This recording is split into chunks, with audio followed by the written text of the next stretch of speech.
Hi guys, thanks for tuning in to another video on ForgottenWeapons.com. I'm Ian. I'm here today at the Rock Island Auction House taking a look at some of the guns that they're going to be selling in their upcoming December of 2016 premiere auction. And today we're looking at a very early Colt revolving rifle. This is a Paterson pattern revolving rifle. A lot of people are familiar with the Paterson as the first Colt revolver, and it was a dismal failure. So Colt actually started first in Baltimore, where he hired a gunsmith by the name of Paterson, who did a bunch of his developmental work. Colt was out trying to raise money. Paterson was in the shop making guns based on Colt's patents and ideas, and he kind of didn't treat Paterson all that well, and they parted on non-amicable terms. And after this debacle, these were basically all handmade experimental guns. After this debacle ended, Colt moved himself to Paterson, New Jersey, and there he incorporated a patent firearms company to make guns. He got a bunch of investment capital and set up and started working, and didn't have a production line still. At this point, there were a number of issues with his guns. Not necessarily the idea, the patent, the gun itself, but everything around it. So what Colt had come up with was basically the single-action revolver. He had this idea where when you cocked the gun, you would also rotate the cylinder into its next position. This was, at the time, a revolutionary new idea. There were revolving flintlocks out there and early percussion guns, but they all required you to turn the cylinder manually. This idea of coupling the two was a substantial, it was a great idea, a novel idea, and a way to really increase the rate of fire of a handheld firearm. So, that being said, what Colt was manufacturing at this point in Paterson was really kind of a boutique gun. He didn't have a production line. He did have some laborers, well, gunsmiths, working for him, and they were making guns, but they were kind of making them in batches. And so it wasn't a particularly efficient production, which is okay because he couldn't really even sell the number that he was making, as small as that number was, because these guns were really expensive.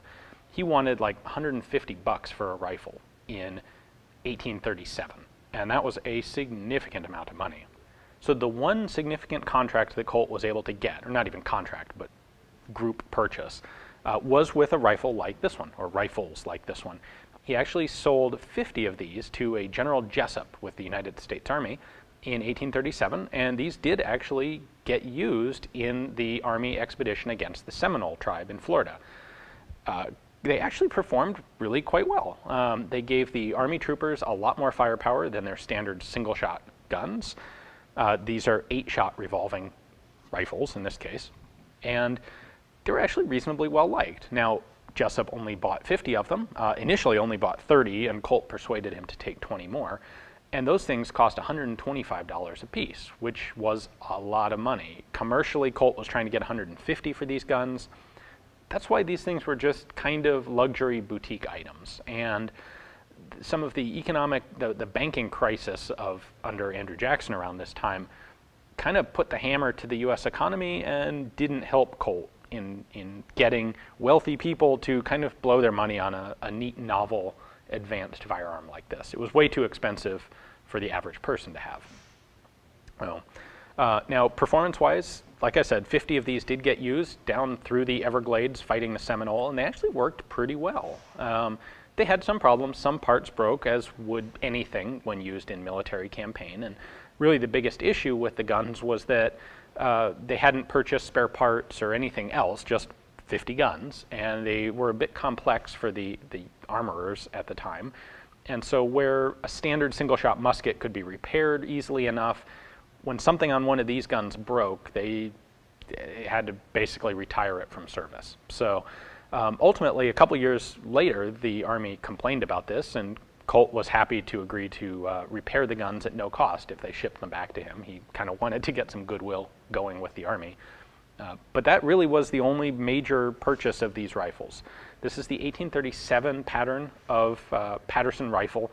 That's the earliest. It's the first one that was actually produced in series. And in total, only 200 of these were made. There was a batch of 200. They made a batch of, I believe, 200 pistols at the same time. The rifles actually sold better than the pistols. The pistols at the time were the #1 pattern, which today we would call the baby Paterson, which was if I recall, a 28 caliber thing, little tiny pocket pistol, and pretty wimpy and kind of worthless. The rifles were better. The rifles were about a 45 caliber. In fact, that was one of the problems with them, is the bores weren't totally uniform. Any one gun is fine, but you had to use the bullet mold specific for that gun, and troopers in the Everglades did occasionally discover that if you weren't careful and like swapped bullets or swapped bullet molds back and forth, you'd occasionally get bullets that were either too big to fit or too small and kind of rattled around in the barrel. Not a good thing. Colt would go through the necessary work to upgrade their tooling and fix that problem in later versions of the guns.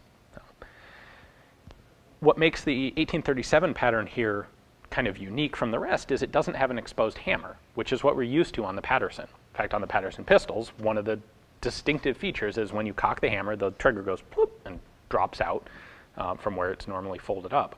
On these very early rifles, the hammer is concealed inside the action, and they actually have this ring trigger device for cocking the action, rotating the cylinder. So why don't we go ahead and take a closer look at that. All right, so we've got some markings on top of the barrel here. Colt patent arms manufacturing company, Paterson, New Jersey, or N Jersey. And that's where Colt set up his first factory. This factory would only survive until 1840 when it went bust because not enough people were willing to spend large amounts of money on less than totally effective Paterson pistols and rifles like this one. It would eventually be the Walker order for the Texas Rangers for gigantic horse pistols that would put Colt back into real business. So this also has a bit of an embellishment here on the cheek breast, a couple Colts. Not sure exactly what that signifies. It's not a standard thing. Someone added that at some point. Whether it was Colt himself or a later owner, no idea. And these did have that standard old-fashioned spiky kind of butt plate on them.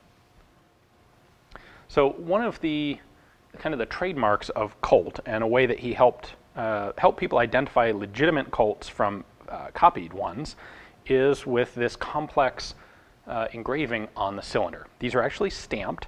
Colt contracted with an engraving artist to create a roll die for each model of Colt revolver and revolving rifle. And this was complex enough that it was very difficult for people to copy. So on the Paterson, these early Paterson rifles, interestingly, the scene is Indians, there's a couple deer in there, and a centaur with a rifle, which is a bit different, but there you go. Let's move him one position closer. There you go. Centaur with a rifle on the cylinder scene from the 1837 #1 Paterson rifle. So in order to reload this, what you would have to do is pull the wedge, and then the front end of the gun comes off, and then you can pull the cylinder out, load the cylinder. Colt did make a series of tools for doing that. You'd cap the cylinder at that point, put it back in. There are also capping tools, so you can do this from the outside. And then, in order to run the action, you pull this lever down, and that's going to cycle the cylinder. This also cocks the hammer, which is concealed inside so you can't see it. And then, of course, the trigger fires the gun. So you've got 8 shots, 45 caliber, quite a lot of firepower for 1837. Of course, Colt would go on from here, go out of business in 1840, make a comeback in 1847 with the Walker horse pistols, and from there develop the series of Dragoons, and then the 1851 Navy, 1849 Pocket, and eventually the 1860 Army, and create a whole family of really fantastic, very remarkable revolving handguns. Thanks for watching, guys. I hope you enjoyed the video. I hope you learned something about the very early Colt revolving firearms. This is an extremely scarce piece.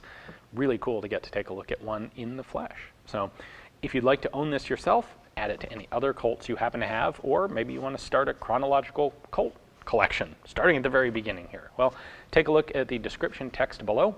You'll find a link there to Rock Island's catalog page on this piece, where you can see their pictures and their description, and you can place a bid right there through their website, or over the phone, or come here to Rock Island and participate in the auction live. Thanks for watching.